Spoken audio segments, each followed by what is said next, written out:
Bonjour à toutes et à tous et merci de votre belle fidélité. C'est à l'heure où vous n'y penserez pas que le Fils de l'homme viendra. Jésus parle de son retour, celui qui vivra après sa mort et sa résurrection. Nous le chantons à chaque messe dans la prière de l'anamnèse. Nous attendons ta venue dans la gloire. La question est, que faisons-nous de ce temps de l'attente du retour du Christ?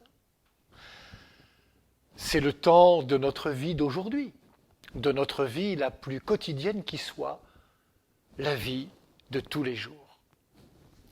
Jésus promet sa venue sans en préciser la date. Alors, interrogeons-nous.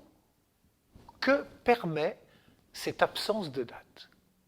Voilà une belle raison, une belle occasion de questionner notre désir, nos désirs. Il y a nos désirs à court terme et d'autres à long terme, des désirs superficiels et d'autres plus profonds. Le désir court d'un caddie bien rempli ou le désir long de la justice pour tous. Le désir superficiel de paraître devant les autres ou le désir long de faire la volonté du Père.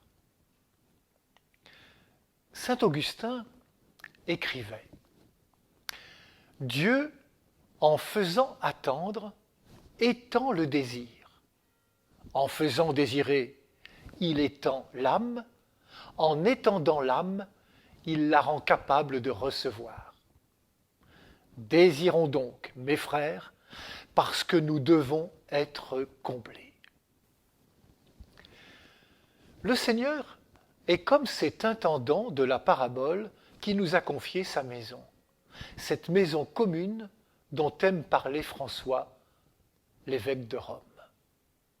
Sommes-nous de celles et ceux qui pensent que le chat étant parti, les souris peuvent danser? C'est vrai, nous sommes libres. Mais l'Évangile invite plutôt à la responsabilité lorsqu'il évoque le sort qui attend celles et ceux qui n'en feront qu'à leur guise, en ne pensant qu'à faire la fête, en oubliant que dans cette maison commune, il y a la multitude de l'humanité. Ce temps de l'attente du retour du Christ peut donc devenir le temps de la vigilance, du discernement et de la conversion pour que vive le trésor qui nous est confié, l'Évangile. Il y a l'attente passive, attendre un autobus qui n'arrive pas, une lettre importante pour nous, une personne qui est en retard. Mais l'attente n'est pas seulement passive. Dans le verbe « attendre », il y a le mot « tendre », avec son élan, son mouvement, son dynamisme. Si je prenais aujourd'hui la résolution de m'inscrire dans cet élan du service, de la solidarité, de l'entraide, du don de soi, ne serait-ce pas là une manière d'aller à la rencontre de celui qui vient? Bonne journée à toutes et à tous.